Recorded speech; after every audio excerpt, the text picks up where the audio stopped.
जय खानदेश शेतकरी बांधवसनी. तर मी मोहन नगराडे तुम्हाला सगळ्यांचं स्वागत करत आपला यूट्यूब चॅनलवर वावर ना पावर. तर मित्रसोनी आज ना व्हिडिओ पूर्ण बघा. आज एक खूप महत्त्वाची माहिती आपल्या करता लयले.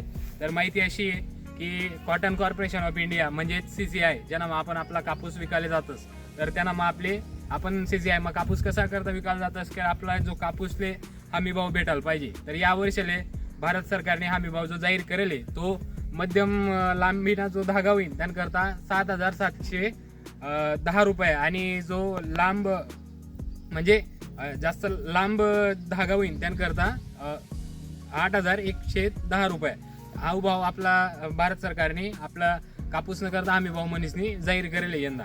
तर मंडळी जर तुमले कापूस आऊ CCI मा लावणं आहे तर येती 15 ऑक्टोबर म्हणजे आऊ सप्टेंबर महिना जावानंतर पुढला महिना नाही 15 ऑक्टोबर पासून CCI ना पूर्ण भारतभर 500 सेंटर चालू होणार आहेत. म्हणजे 500 केंद्र चालू होणार आहेत आणि त्या 500 केंद्रांपैकी आपला महाराष्ट्रामा 150 केंद्र चालू होणार आहेत. तर यानं करता आपले सप्टेंबर महिना माझं या गोष्टीनं नियोजन करणं पड आहे. तर ते नियोजन कसं तर जर तुमले CCI मा कापूस विकणं होईल तर त्यानं करता तुमले ऑनलाईन अर्ज करा नाही. ऑनलाईन अर्ज करान करता आपला भारत सरकारने एक कपास ॲप म्हणून चालू करेल. कपास किसान ॲप आणि कपास किसान ॲपमा आपण आपला कापूसनी जे आपले जर CCI मा जर कापूस आपला विकणं होईल तर त्यानंकरता आपली त्यांनी नोंदणी करानी आहे.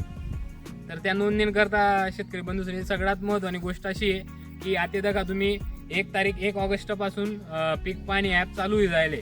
पण पहिला काही दिवस 20-21 तारीखपर्यंत त्या ॲपमा खूप अडथळा उन्हात त्यामुळे बऱ्याच शेतकऱ्यांनी पीक पाणी लावणं अजून पण बाकी आहे. पण 21-22 ऑगस्ट पासून एकदम सुरळीत त्यांना ॲप चालू आहे. म्हणून आपली पीक पाणी लवकर लायल्या जेणेकरीसने आपला जो सगळ्यात महत्त्वाचा कागदपत्र आहे शेतीनं ते म्हणजे काय तर 7/12 जर आपली कापूसनी नोंद होईल तरच आपली CCI मध्ये आपला कापूस विकतायस. आणि या वर्षाने एक थोडीशी चिंताजनक गोष्ट अशी आहे की बाहेरला मार्केटले म्हणजे जे बाहेर कापूस आपण विकायला जात असते या वर्षीले कापूसना भाव जास्त वाढणार नाही आहेत. जो हमी भाव आहे म्हणून त्याच हमी भावले आपले कापूस या वर्षी देखील विकणं पडावे. म्हणून त्यानंकरता जे कपास किसान ॲप आहे त्यावर आपले ऑनलाईन रजिस्ट्रेशन 1 सप्टेंबर ते 30 सप्टेंबर या दरम्यान करा नाही. आणि त्यानंकरता सगळ्यात महत्त्वाचं आपलं कागदपत्र म्हणजे ते आपलं 7/12 उतारा आणि त्यानावर आपली पीक पाहणी नोंद आपलं वावर माझे पीक लायले ते पीक त्यानावर नोंद व्हायला पाहिजे त्याने. त्यानंतरच तुमले त्या ॲपवर रजिस्ट्रेशन करता येईल. आणि दुसरं कागदपत्र आहे आधार कार्ड. तर या सगळ्या गोष्टींचं नियोजन तुमले करा नाही. त्यानंतरच तुम्ही तो आपला कापूस जो आहे तो CCI हमी भावमा विकू शकतस. आणि दुसरी गोष्ट अशी की जो CCI जे ते आपला कापूस कुठला कापूस लेस तर त्यांना जी आर्द्रता प्रमाण आहे ते 12% पाहिजे. 12%पेक्षा कमी राहणं तरच आपला कापूस CCI लेस. नाही तर 12% वर जर त्यानं प्रमाण घे आर्द्रतानं तर CCI तो कापूस स्वीकारत नाही. मग आपले तो बाहेर विकणं पडस. आणि जो पहिला कापूस राहस ओला राहस त्या मॉइश्चर खूप जास्त राहस म्हणून तोच देखील आपले तडे जाऊ देता येत नाही. म्हणून आपले त्यानं नुकसान होस.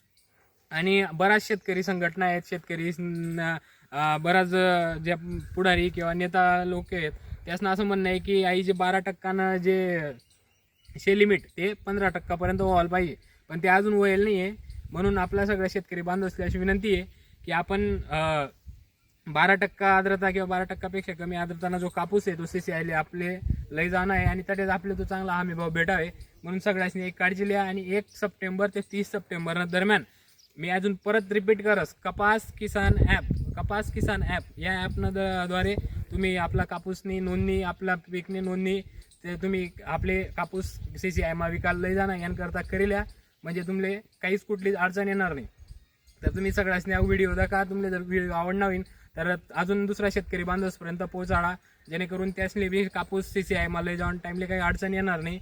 आणि आपला जर व्हिडिओ आवडणार होईल तर लाईक करा, सबस्क्राईब करा. धन्यवाद.